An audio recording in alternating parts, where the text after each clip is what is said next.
Hi, everyone. This is Jen Grisanti, and I am so excited for you to meet Niceole Levy. Nicole wrote the book, The Writer's Room. So this is a book that every writer must have, whether you are starting out or whether you are in a room and you don't know how to navigate the politics of that room. Nicole goes so deeply into every part of the process, like literally, she answers every question you can ever imagine that is part of what it is to be a working writer and to know how to navigate the writer's room. I know that there are so many writers, I am sure, at the upper level who wish they had a book like this when they started. So I can't recommend it enough. I am beyond proud of you, Nicole. Thank you. For going places, my pleasure, for going places that so many people are afraid to go. You went there.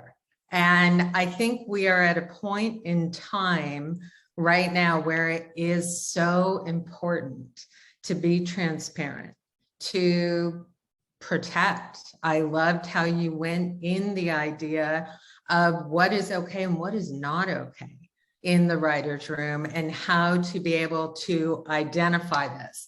So first of all, I'd love to just hear you answer. How has it been so far with writing this book? It's been a really fun adventure. I definitely was resistant to it when the idea came up, because I felt like my plate was very full. I was on staff, I was writing a feature, and I was like, I don't have time to do this. And as an experiment, I wrote a table of contents to see like what I had to talk about. And then I asked a couple writer friends who also threw in a few ideas. And I was like, oh, I guess we really do need this book. I guess we do. And I feel really grateful now that I've done it and gone through the whole process, that so many emerging writers are just, really responding to it. And so grateful to have the information. And to your point, so many upper level writers were like, where was this when we started? And I was like, right? Yes, exactly.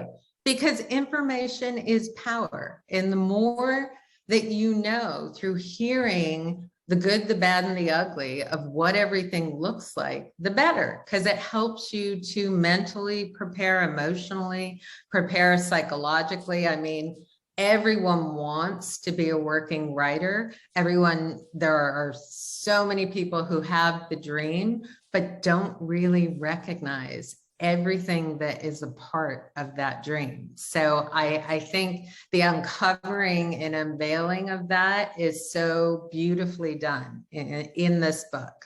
Yes. All right. So let's start with the first question. What did you learn? So everyone knows, I know Nicole from Writers on the Verge. So I love that you were also in the CBS program. Mm-hmm. So what would you say you learned from the networking programs that had value when you went into the writer's room? I would say there's a couple of really key things. I think one of them was just what it meant to write well quickly, because I think so much of us at home practicing our craft is on our timeline, right? Unless you've waited until, 3 weeks before the fellowship deadlines to try to write a new script, like you're usually doing it at a pretty leisurely pace, right?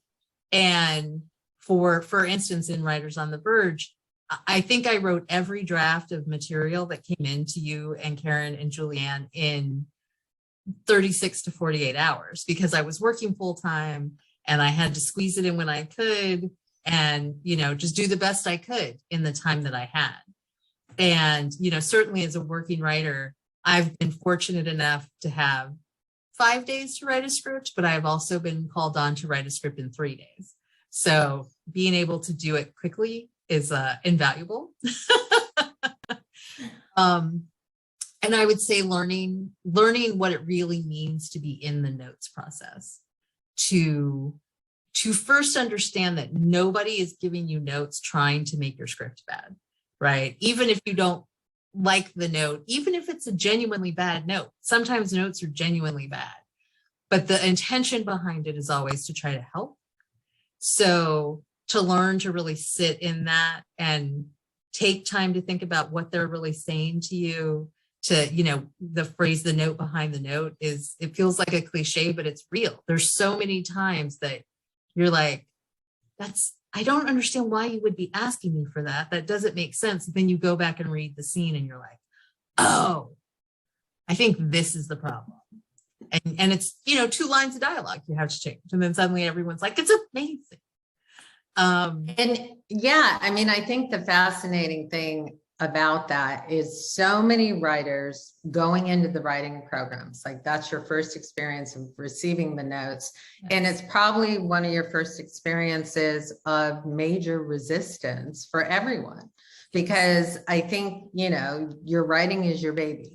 And when people are criticizing your child, that is a very big thing. And I think resistance is a big part of that. So I love that you go into that. And I love that the writing programs, through the note giving as well as the accountability. I remember that you were working full time, you had your family, you had life, and how you were juggling everything. And that's such a part of learning to be ready. It is. Yes. It is, because, you know, hopefully we all are going to have good, full lives that are about more than just our work. And it's, you have to learn how to manage all those things. So I think definitely both programs gave me a healthy dose of that. Oh, good. Now, your backstory, which I still remember to this day, tell everyone about your backstory, how that contributed to the branding of you as a writer, getting you into the writing programs, and how you knew to tap into it. Right. So I had, you know, originally come to LA to study acting, and then discovered that I was really a writer who could act, not an actress who could write. And because I was always writing things to do myself, right? Little monologues or, you know, things I wanted to star in or whatever. But it was really a realization that I love storytelling more than I love acting. And so writing was the natural path. And then, of course, I had to figure out how I was going to make that happen, because I was a girl from a small town in the California desert. Like, what? And so part of it was obviously too that I was like the world's biggest TV fan, right? So I had a huge warehouse of TV knowledge in my head already, which did help significantly. When I started trying to write television, I had an idea of the flow and the structure and what the rhythms were and what the different kinds of shows did. So I wrote and I wrote and I wrote, and I put myself through college. And in order to do that, I had to have a job that not just paid the bills, but like allowed me to basically use all my student loans for tuition, because I went to USC, and still keep a roof over my head. And so I became a police dispatcher. And I used to work graveyard shift, and then I'd get off work at 8 a.m, drive to USC, go to school all day, come home, sleep for 4 hours, and go back to work. Wow. And so, and you know, it was a job I was excited about, because I knew I had to have a full-time job, right, with benefits and all that stuff. But it wasn't just going in an office and punching a clock and typing. It mattered. What I was doing mattered. So it made it like less of a burden to have that job, because I felt like it was an important job. And I did it for 4 years and accumulated a great many stories of policing. And so when I did finally break in with after 10 years of trying, got into the CBS Writers Mentoring Program. And that was a huge lesson for me in how to take that life experience, right, and use it to sell myself as a writer. That I was valuable to shows, because there's tons of cop shows on television, and getting someone with that real, authentic experience to come in and be like, oh, well, it wasn't my case, but I saw this thing and this is how it went down. And this is a way we could pitch it as a story, is just invaluable, because especially if you're doing, even though there's fewer of them now, network 22 procedural, trying to come up with 22 cases that don't feel repetitive is really challenging. And so someone who can bring you real information is incredibly valuable.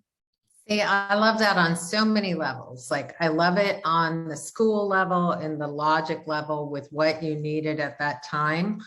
I love it on the life level and on the level of story and what you're getting exposed to and how that informed the dream. And I hope everybody caught what Nicole said as far as 10 years before she got into the writing program. That is so important, because I know that is the story of so many writers who get into the writing programs.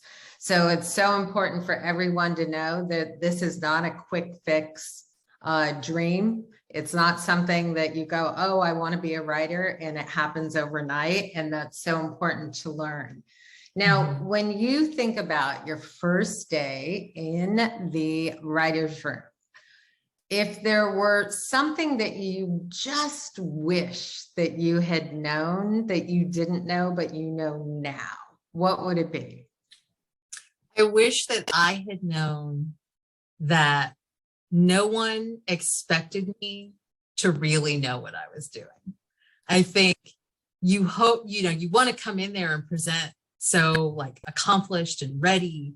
And you are all those things, right? You're ready for the opportunity, but you've never been on a show before. You don't really know how all the stuff works. Even if you've been in support staff, it's very different once you become a writer on the show, and the responsibilities are different.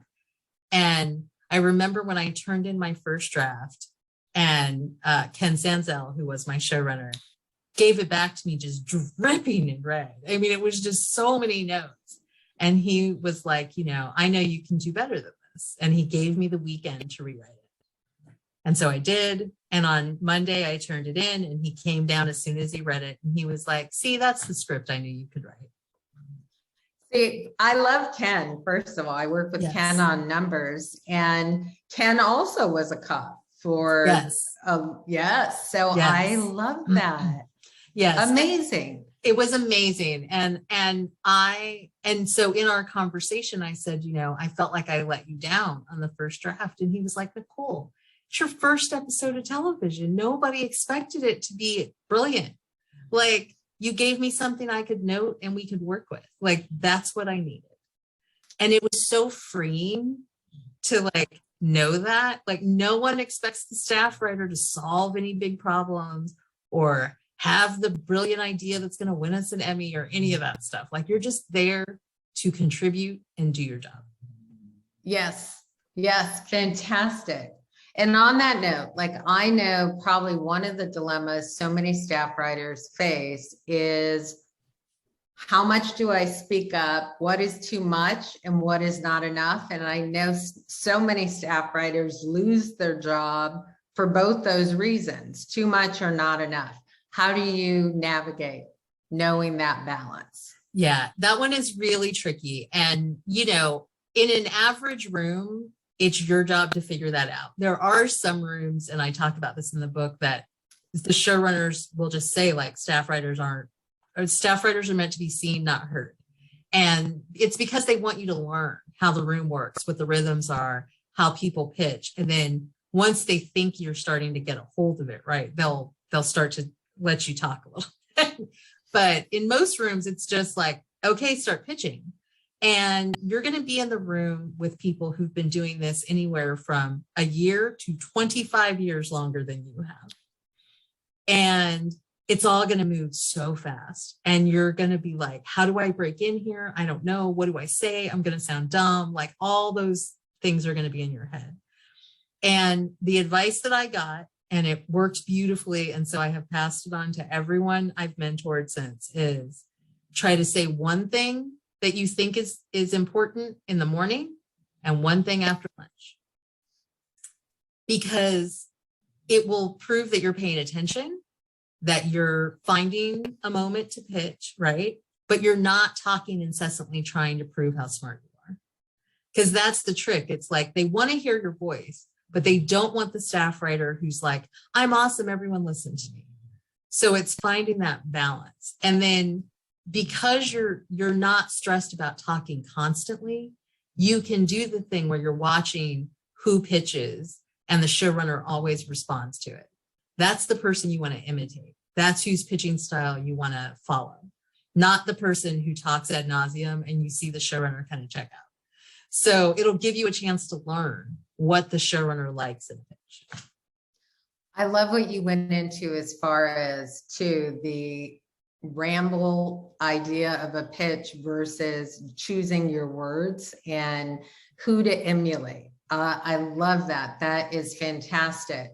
So, and I also love the idea of when you came into the room, the idea of say something in the morning and say something in the afternoon. I saw that one of the writers who gave their little story. Another thing Nicole does that is beyond brilliant is she anonymously interviews writers so that they can freely speak about their experiences. And there's so much to glean in this truth. And I noticed one of the writers talked about every 20 minutes their manager mentioned.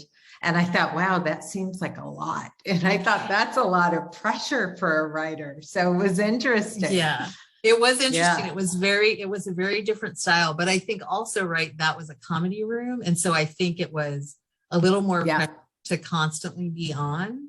Yes. But it was so successful for that writer, right? When they were, it was successful for that and then writer. The so second I loved that it. writer kind of like broke the rules, then it was like, oh, newbie, put you in your place, and went back to doing every 20 minutes, and it was all good again.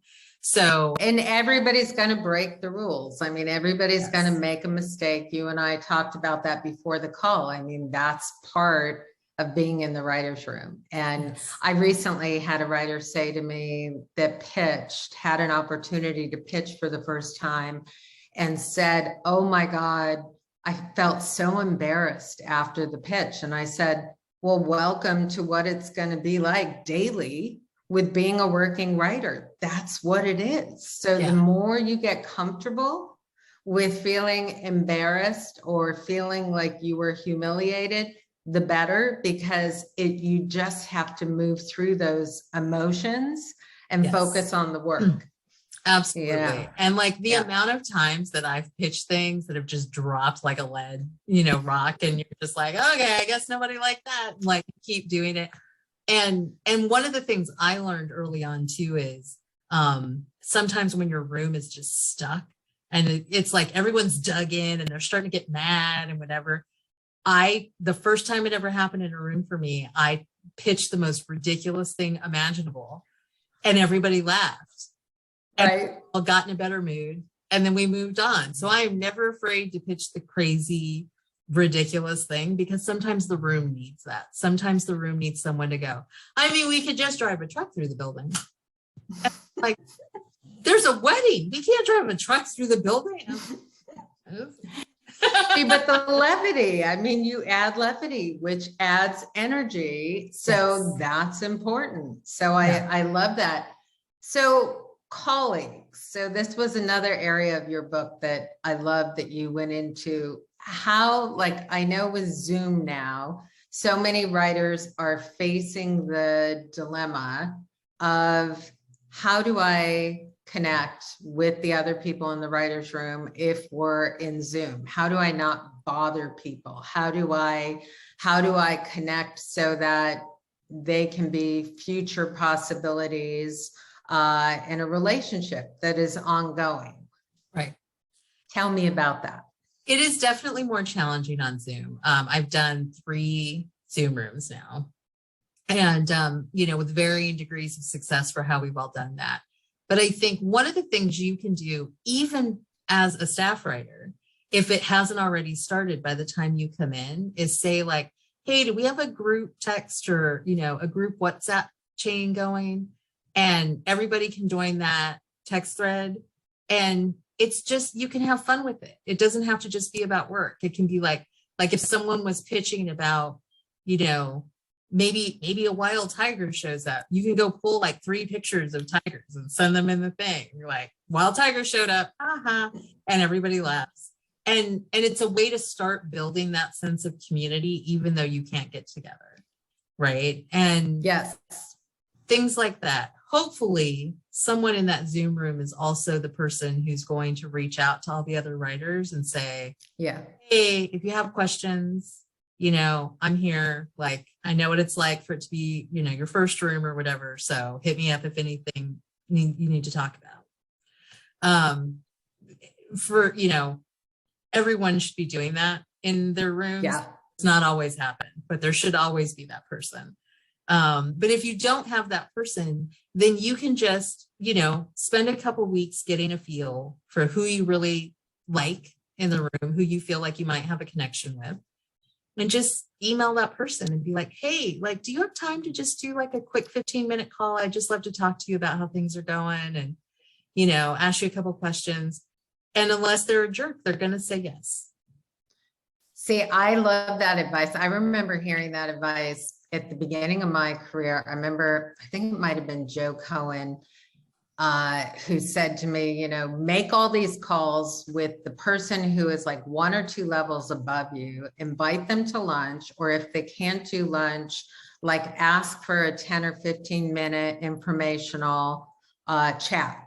And I always remember that, because anytime anyone's approached me about that, everyone is willing to give 10 or 15 minutes without even thinking about it. So there is a value in that. So I love that approach. I also love that you talked about in your book, which I do think a lot of writers go into the room with the feeling of, I don't want to say entitlement, but the feeling of other people are supposed to mentor me because I'm in the room.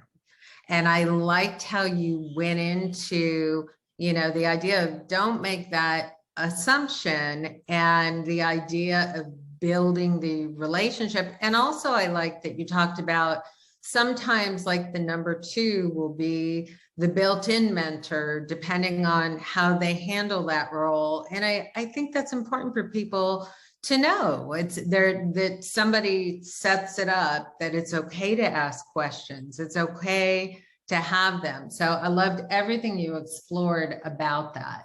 Great. Now, I know something that so many writers stress about and worry about is the idea of how do I move up?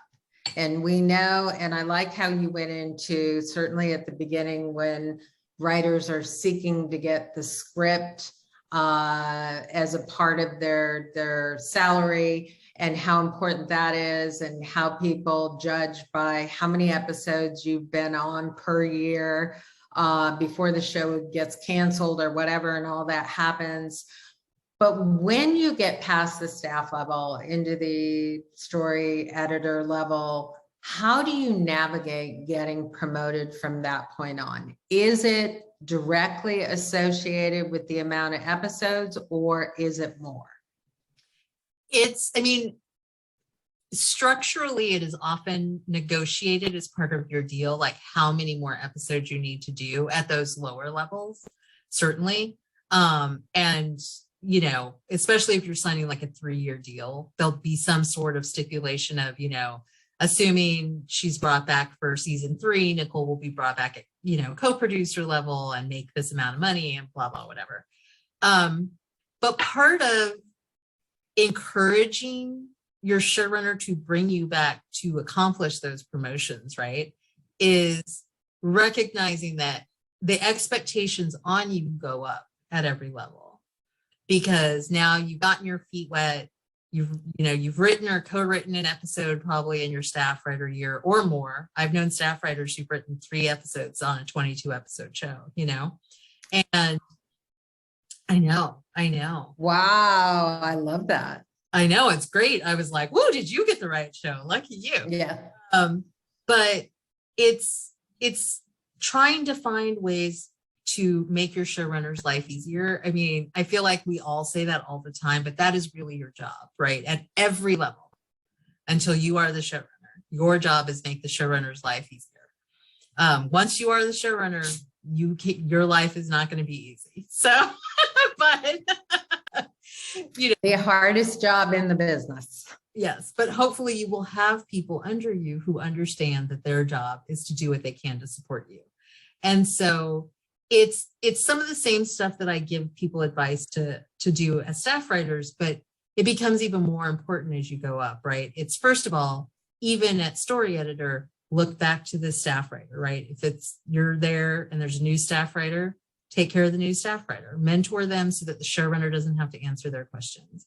If you like to write story areas, like she says, nobody likes doing it, but if you're good at writing story areas, offer to take the first pass on them, do the things that are strengths for you, make the offer. You may not always get an acceptance, but they're paying attention to the fact that you were like, oh, I could write that for you if you want. And sometimes the co-EP is going to be like, thank God, can you please write that story area? And then I'll take a pass on it. Because you're saving them a couple hours of time, and time's very valuable. And that's such an easy way for writers to make an impact. It really is. And it is just looking for the places that you can support the show, right? That's your job, really, support the show. And then also the longer you do this, the more you're going to recognize what you are great at in the room. You will probably not be great at everything. There are some writers who they're great draft writers. They're great in the room. They're great on set. And you're sort of like, I kind of hate you because you're great at everything. But you're going to find the things you're great at. In the very beginning, I did not think I was a big idea person. Like people would come in and be like, what if we did an episode where we told the story backwards to the middle of the episode and then forwards for the rest? And I'd be like, what? Never had those kind of ideas, right? But what I was great at from day one was when we'd be looking at a scene on the board and they'd be like, I don't know, I'm still not sure the scene is there. And I'd be like, well, if you remember, like he said in episode 3 that he wasn't going to tell her about that thing. So that secret's still there. So maybe we should play the secret. And people are like, oh my God, that's the thing. I'm really good at finding the emotional, in the scene. And so people started to count on me for that.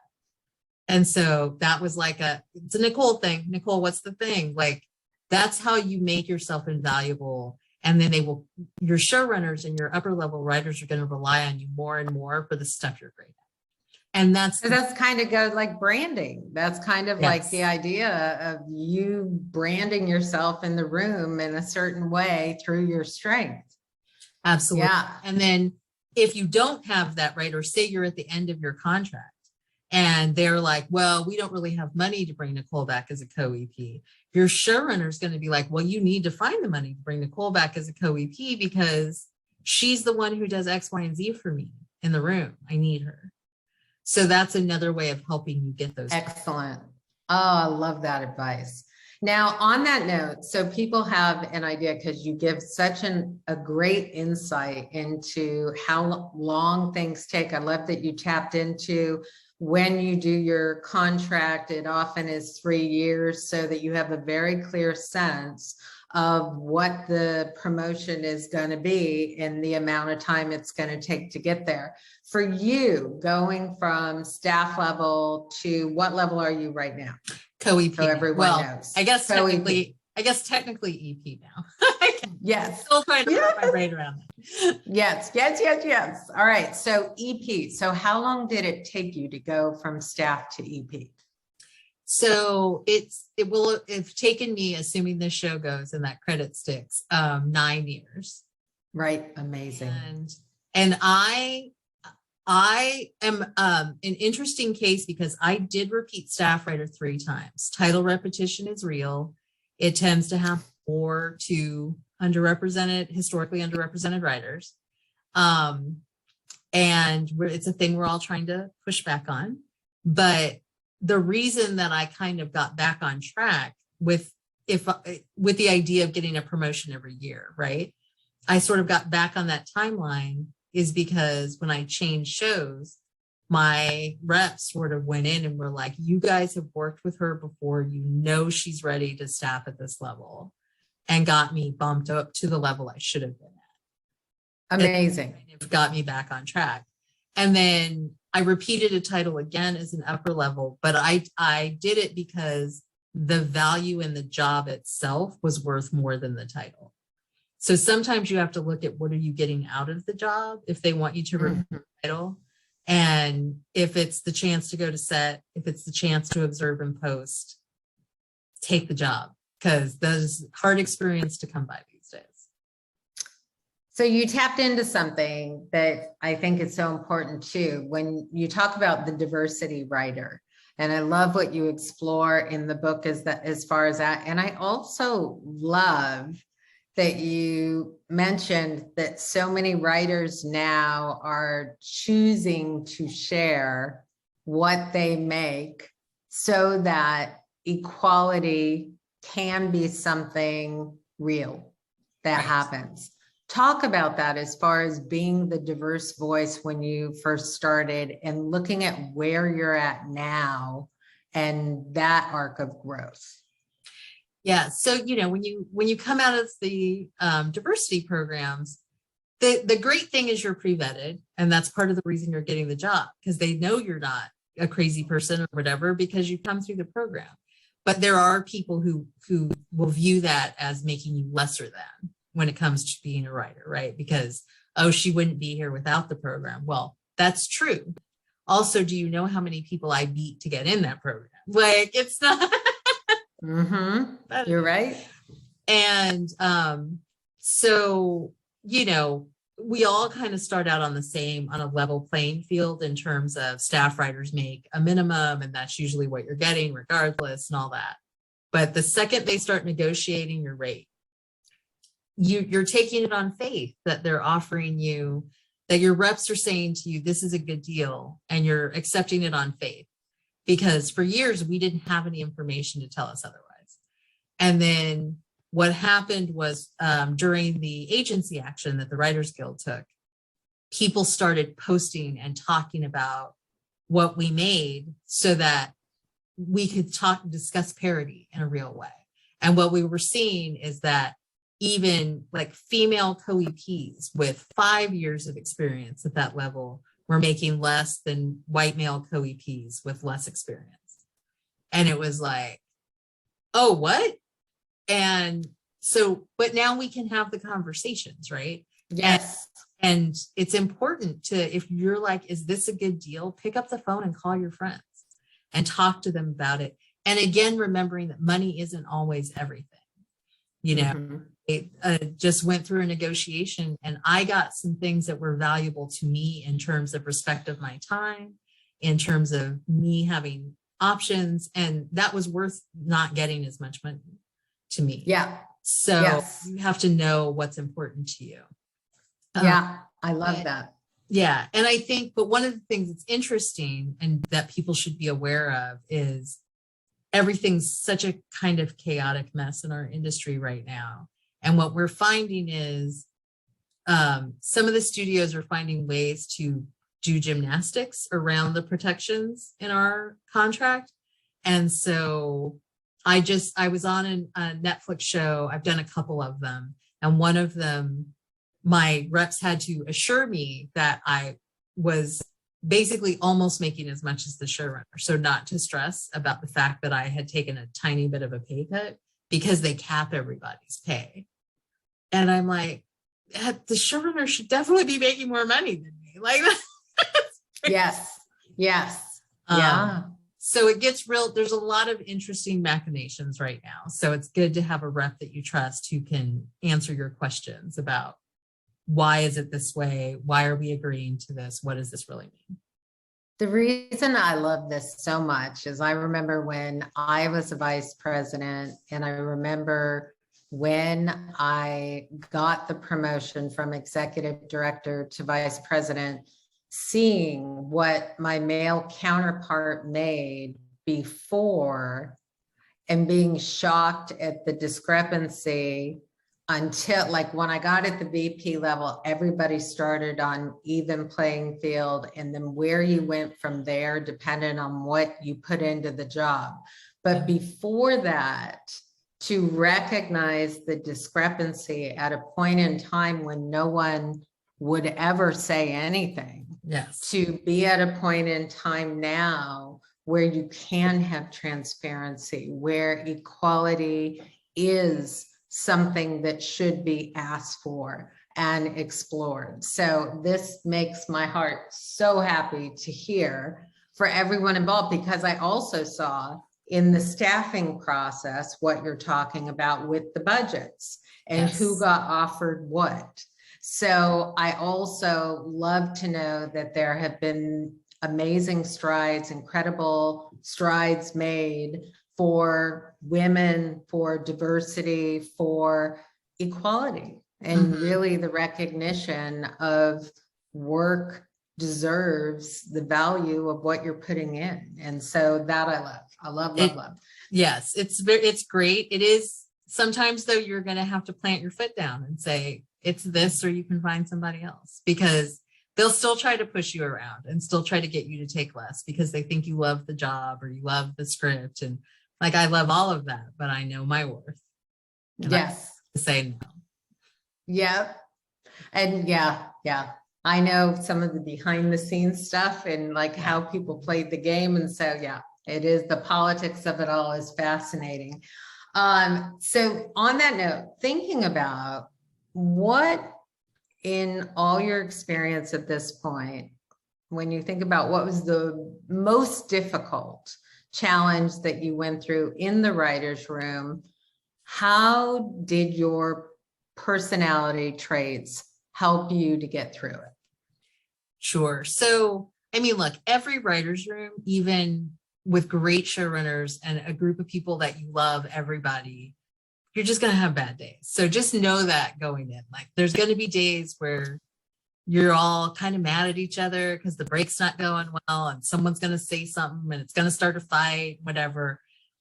You'll go on break, you'll come back, everything will be fine, right? Because it's generally a healthy room. I think the most stressful thing I have ever been through in terms of the actual work in the room is working for someone who thrived in chaos and thus would never allow us to get ahead. Like, as you know, television, especially if it's not streaming, if it's broadcast television or basic cable, you are on a treadmill that is just constantly spinning because you have air dates and you have shoot dates and scripts are still not written. And it's just this constant struggle to not get pulled under the wheels of the treadmill, right? And when someone won't allow you to do your job, when someone won't let you get the scripts written, get the scripts turned in on time, it's so stressful and it's so difficult. And it's happened to friends of mine as well. And my personality is very much, I'm the room mom. I have been the room mom since I was a staff writer. I brought cookies in at my first job, and I used to have co-EPs coming down the hallway being like, it's Friday at 3:30. Are there no cookies? I was like, I'm on script. I'll bring you cookies next week. But I'm the room mom. And so I tend to try to look out for everybody, make sure, people take a walk at lunch. If we all need to go clear our heads, bring in, treats, try to tell a joke when I can, go to people's offices and check in on them individually. I love that. Because it's really hard. It gets very disheartening to come to a difficult room every day. And people will start to feel beat down. And if you are the kind of person who can bring some light into that, then when you have a bad day, someone's going to be able to do it for you because you've kept them propped up just enough that when you're like, I'm just quitting, I'm just done, I can't do it another day, that someone will come in and be like, nope, we're going for a walk. Let's go for a walk. Let's go buy some coffee. Take you for a walk. I love it. That is so important. I think energy is so important. I think it's also very important for writers to be aware that, there are many writer rooms that are not in the healthiest place, and your energy is so important to the balancing of that, and not personalizing things, and really focusing on the work, focusing on the thing that you can get done, and focusing on the acts of kindness, like you're talking about, that make a difference and can shift an unhealthy room energy into a healthier energy. So I think that's fantastic. Yeah. And if it's just truly toxic and there's no hope to be found, I just think, remember that no job is forever. Like, you just got to finish the season and go. You do not have to come back. I don't care what your contract says. You don't have to come back. And usually if you are in one of those rooms, people are aware who the problem is. They understand the staff writers get fired every year for a reason. They understand that the scripts are late for a reason, and they know it has nothing to do with the writers in the room.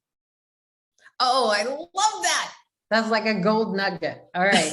So everyone knows too, like Nicole goes into the monsters in the business. So you're going to have to read the book to find out more about that. I think for the last question, I want you to give insight, like when you're looking at the staffing process. One thing I love that you talk to, like with disabled writers, being able to ask for what they need, just as any writer asks for what they need when the contract's being done. So speak kind of toward that, and understanding that every writer has a voice for, those things, and that not being afraid to ask for what you need is a part of the process.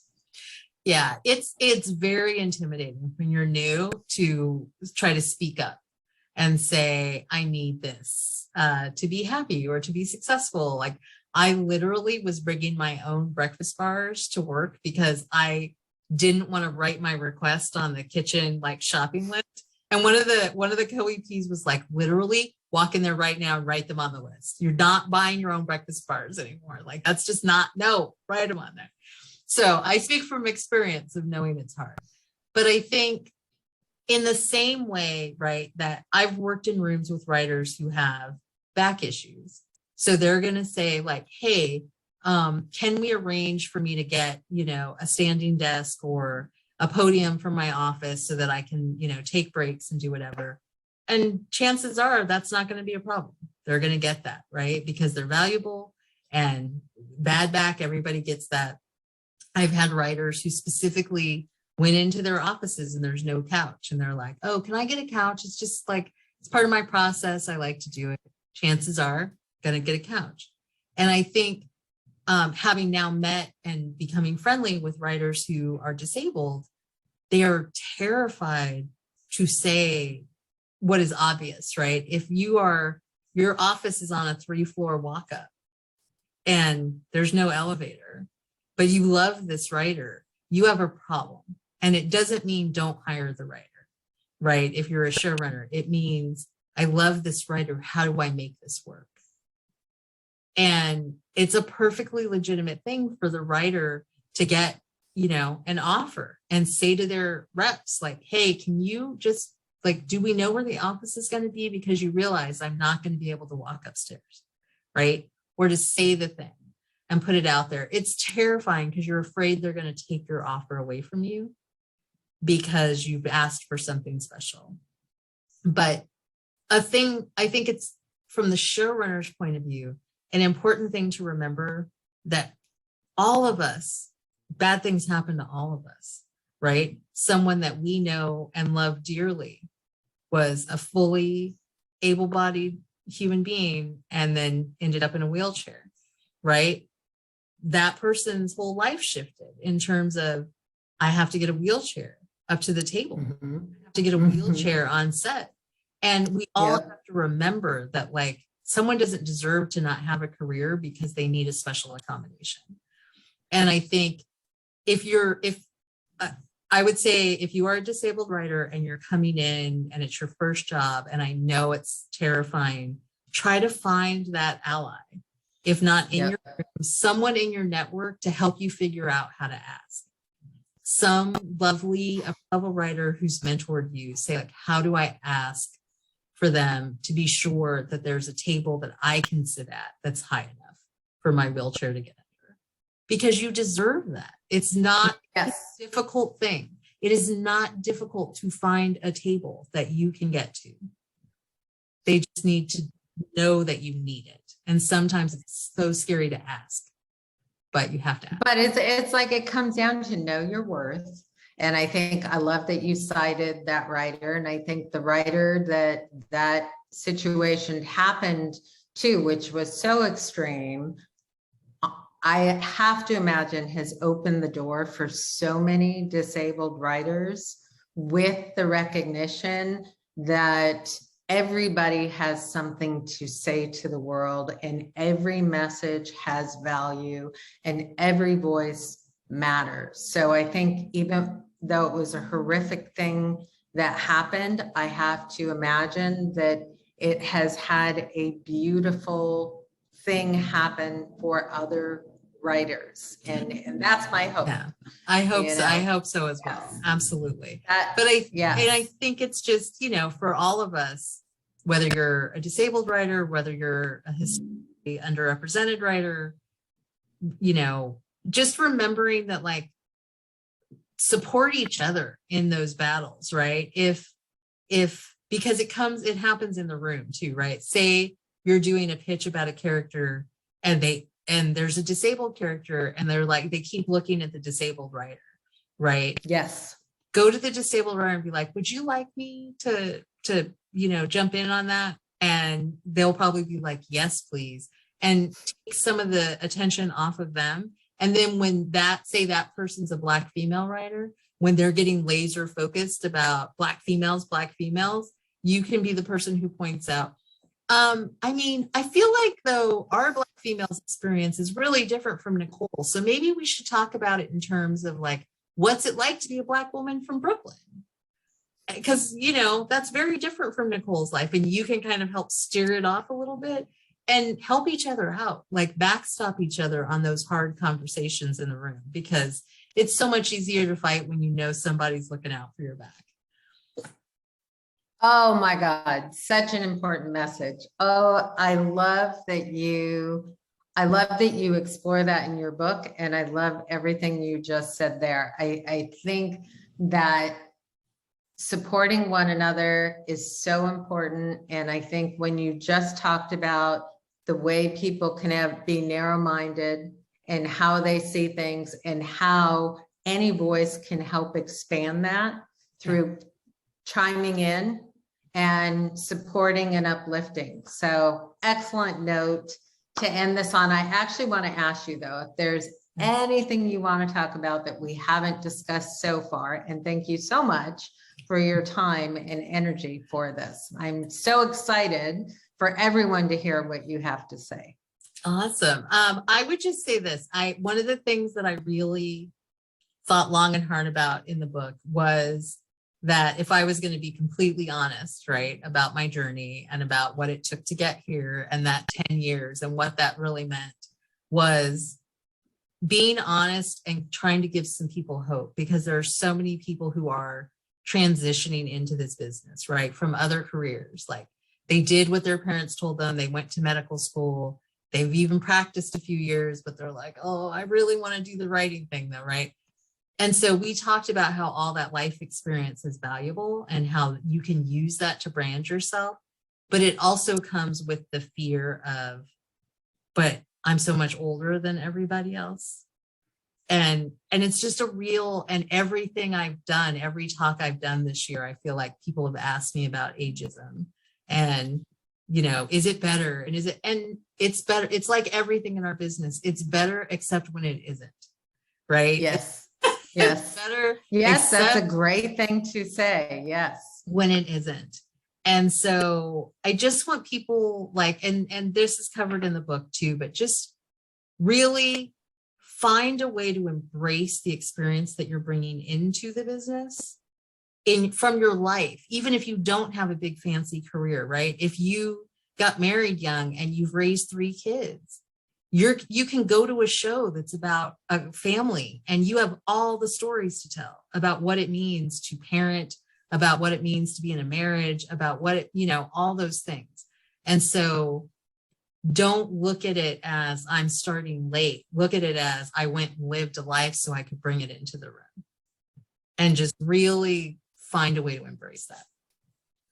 I'm going to tell you, as a former executive, I actually preferred writers who went out and had a life elsewhere and knew what it was to succeed and fall and maybe redefine, because they had so much more to say than going from school to directly into the writer's room. And you also talk about that in the book, about having a life, which I do think is so important for every writer to be conscious of, because that's what's going to come through in what you have to say to the world. So where can people get your book? You can get the book on Amazon.com, writers room. I know it's backwards because of Zoom, okay. But you can get it on Amazon. You can order it through bookshop.org if you are a person who prefers not to buy your books on Amazon. And and there's an audio version coming, but I don't have the full information yet. So there is, for people who are like, but I want an audio version, it will be coming. So stay tuned. Excellent. All right, Nicole, thank you so much. I loved everything you had to say. I want everyone to go out and buy this book. Thank you so much for joining me. Thank you so much for having me. You got it.